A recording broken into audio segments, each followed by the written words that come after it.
नमस्कार दोस्तों, मेरा नाम है शशिंकर तिवारी और आप देख रहे हैं आपका अपना YouTube channel exam warriors begins.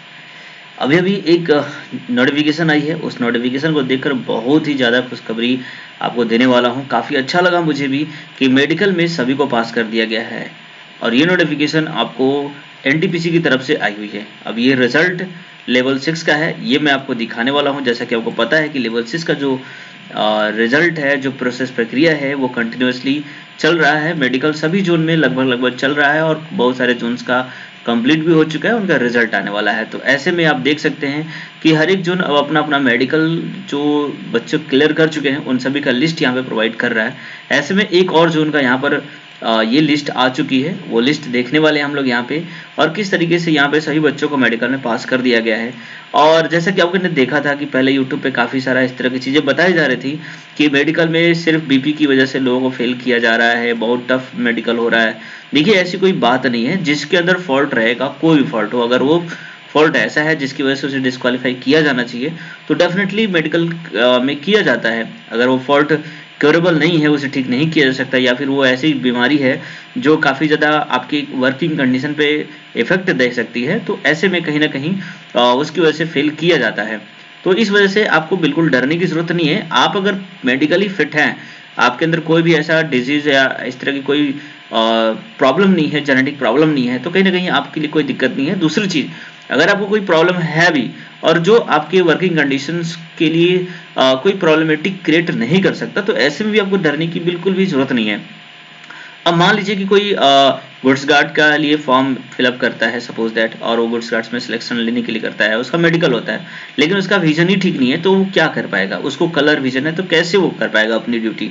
अपनी ड्यूटी तो चाह करके भी नहीं निभा सकता ना, तो ऐसे में तो फेल तो किया ही जाएगा।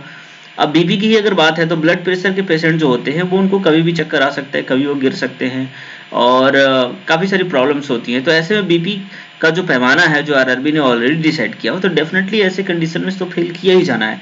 लेकिन आप मेडिकली आप अपने आप को चेक करिए, आप फिट हैं, आपकी हेयरिंग कंडीशन, आईज और जो भी डिजीज से रिलेटेड जो प्रॉब्लम्स होती हैं, अगर उस तरह की, जैसा कि मैंने ऑलरेडी वीडियो में दिखा भी रखा है कि क्या क्या चेक किया जाता है, तो आप उन्हें स्टैंडर्ड को चेक करिए। अगर आपका सब कुछ ठीक है तो बिल्कुल आपको डरने की जरूरत नहीं है। कभी कभी ऐसा भी होता है कि स्टूडेंट जब डरते हैं तो डरने की वजह से बीपी हाई हो जाता है। ऐसे में आपको थोड़ा सा नॉर्मल पेशेंस बना के रखना होता है। आप जो है ब्रीदिंग काफ़ी गहरी सांसें लीजिए, नॉर्मल रहिए, तो आपका बीपी एकदम से नॉर्मल ही आएगा। तो हालांकि उससे डरने वाली बात नहीं है। यहाँ पर हम बात करेंगे किस जोन का रिजल्ट आया है, कितने बच्चों का यहाँ पे लिस्ट में नाम दिया गया है, कितनी वैकेंसीज थी, वो सब कुछ इस वीडियो में देखने वाले हैं। वीडियो अगर पसंद आए तो आप जरूर इसे अभी लाइक कर दीजिए, ठीक है, और चैनल पे नए हैं तो जरूर सब्सक्राइब करिए, ताकि एग्जाम से रिलेटेड, चाहे वो एसएससी हो, रेलवे हो, कोई भी वैकेंसीज आती हैं, उसके अलावा कोई भी नोटिफिकेशन आता है, तो डेफिनेटली यहाँ पर आपको काफ़ी अच्छे से क्लियरली समझा दिया जाता है, चीज़ें को बता दी जाती हैं। तो आप बिल्कुल बने रहिए, सारी चीज़ें आपको यहाँ पे मिलती रहेंगी। तो चलिए सबसे पहले देखते हैं कि जो नोटिफिकेशन आई हुई है वो क्या आई हुई है। तो देखिए, यहाँ पे नोटिफिकेशन में हम देखेंगे, यहाँ पर आई हुई है सिलीगुड़ी के जोन का। तो देखिए, यहाँ पर सिलीगुड़ी जोन का जो रिजल्ट है वो दे दिया गया है, रेलवे भर्ती बोर्ड सिलीगुड़ी। तो देखिए, यहाँ पर लिखा क्या गया है कि provisional part panel for the post of station master level 6। तो देखिए, इसके पहले चेन्नई का आया था, ठीक है, अभी सिलीगुड़ी का आ गया है, और मेरे ख्याल से अब कुछ ही दिनों में मेरे ख्याल से आरआरबी इलाहाबाद का भी आ ही जाएगा। तो अगर आप इलाहाबाद वाले बिलोंग करते हैं तो डेफिनेटली अब आपको कुछ ही दिन में इसका रिजल्ट आने वाला है, क्योंकि इलाहाबाद रीजन का जो 21 तारीख को था, इसका लास्ट जो ब्लॉक डेट होता है वो 21 तारीख को था, तो कंप्लीट हो चुका है, अभी आज 28 तारीख हो गया। तो ऐसे में अब मुश्किल से इनको 30 उस तक इनका रिजल्ट आ जाना चाहिए, और उम्मीद करते हैं ऐसा ही होगा, ठीक है। और देखिए, अब यहाँ पे जैसे ही रिजल्ट आएगा तो आपको यहाँ पे अपडेट मिल जाएगा, तो बने रहिएगा। ये एक बार फिर से मैं बता दूं, चैनल को सब्सक्राइब कर लीजिएगा, ताकि जैसे ही रिजल्ट वगैरह आए तो आपको यहाँ पे नोटिफिकेशन मिल जाएगा।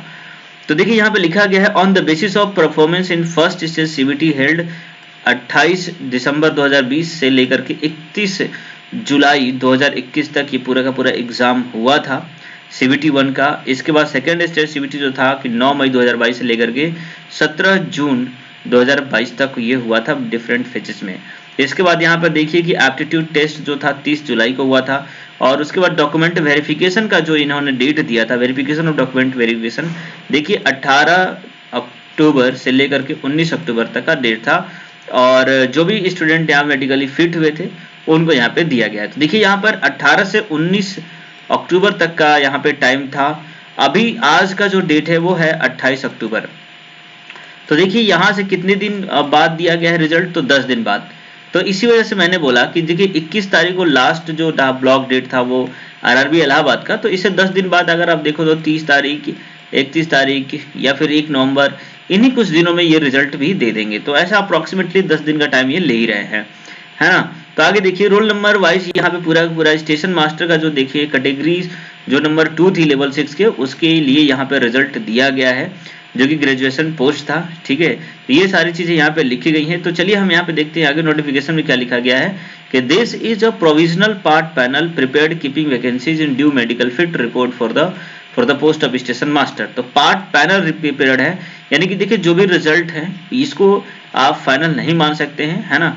ये एक तरीके से प्रोविजनल है, हालांकि इसमें और बहुत ज्यादा चेंजेस होती नहीं है। जनरली जितने नाम दिए जाते हैं कई बार चेकिंग हो चुकी है ऑलरेडी। अब इसके बाद इसमें कोई फॉल्ट अगर आता है तो वो या फिर आपने कहीं फ्रॉड किया है, घूस वगैरह इस तरह की चीजें की हैं, या फिर और मेडिकल में अगर कोई, क्योंकि मेडिकल तो ऑलरेडी हो चुका है, ये सारे कैंडिडेट का मेडिकल फिट है तभी इनका लिस्ट में नाम आया है।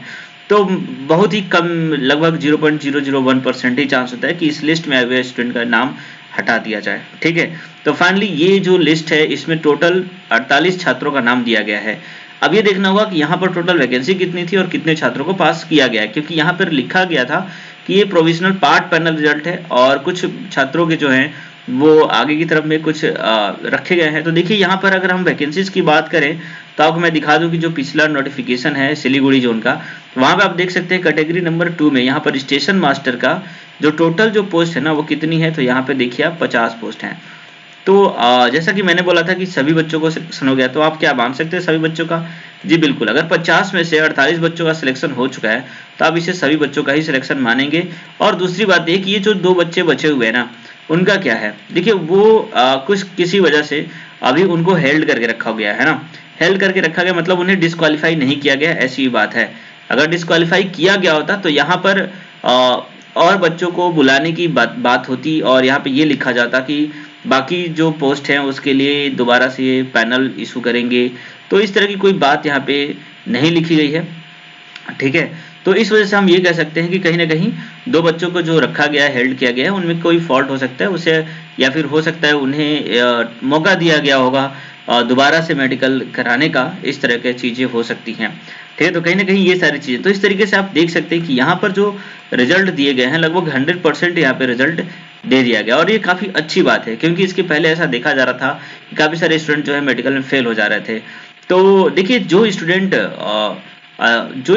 देखिए फेल कौन हो रहा था, पहले तो वो कि जो स्टूडेंट लेवल 6 का, देखो जब फॉर्म प्रायोरिटी वाइज भरा जा रहा था तो सभी बच्चों ने क्या किया था कि सभी पोस्ट को प्रायोरिटी में फॉर्म फिलअप कर दिया था।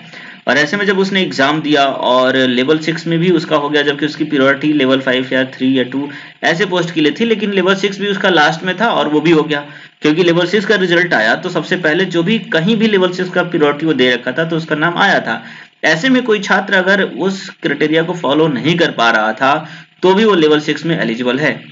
हालांकि विजन टेस्ट जो था एग्जाम के टाइम पर ही दिखाना था, लेकिन उसके बावजूद भी अगर किसी भी दूसरे तरह के डिजीज में यहाँ पे प्रॉब्लम होती है तो उसे फेल किया जाता है। तो इस वजह से आप कह सकते हैं कि अगर आपने अपने आप को अच्छे से चेकअप किया हुआ है, आप बिल्कुल भी डरे नहीं, आप नॉर्मली गए वहां पे सारी चीजों को क्लियर किया, इसके अलावा जो डॉक्यूमेंट आपके थे, क्योंकि मेडिकल के टाइम पे ही मेडिकल से पहले डॉक्यूमेंट वगैरह हो जा रहा है, तो डॉक्यूमेंट में भी कोई दिक्कत नहीं है, आपने सभी चीजों, नाम, spellings, address, date of birth, ये सब कुछ ठीक ठाक है, सर्टिफिकेट आपके जो भी हैं सब कुछ ठीक ठाक है। तो ऐसे छात्रों को कोई भी प्रॉब्लम नहीं है, बिल्कुल आपको डरने की जरूरत नहीं है। आपने अगर एग्जाम दिया है, आपका मेडिकल ठीक से हुआ है, तो आप बिल्कुल भी आप डरेंगे नहीं। बाकी जो दूसरे लेवल के स्टूडेंट की बात करें, जैसे कि अभी लेवल 5 का रिजल्ट आने वाला है, कुछ ही टाइम बाद ये लेवल 5 का रिजल्ट भी आ जाएगा। मोस्ट प्रॉब्ली मुझे उम्मीद है कि ये 15 नवंबर से पहले जैसे चेन्नई का एग्जाम ऑलरेडी ये कंप्लीट हो चुका है लेवल 6 वाला, हालांकि उन्होंने दोबारा बुला दिया हुआ है जो छात्र बचे हुए हैं। तो ऐसे में भी अगर देखा जाए तो 15 नवंबर से आप ये मान सकते हैं कि रिजल्ट जो है एनटीपीसी लेवल 5 का जो रिजल्ट है वो आना शुरू हो जाएगा किसी न किसी जोन का, ठीक है। तो ये चीजें हैं जो कि लेवल 5 के जो छात्र हैं, तो उन्हें काफी सारे छात्र ऐसे हैं जो ये सोच रहे हैं कि क्या होगा, मेडिकल इतना टफ हो रहा है ना, कैसे चेकिंग की जाएंगी, क्या होगा, काफी सारे डर है।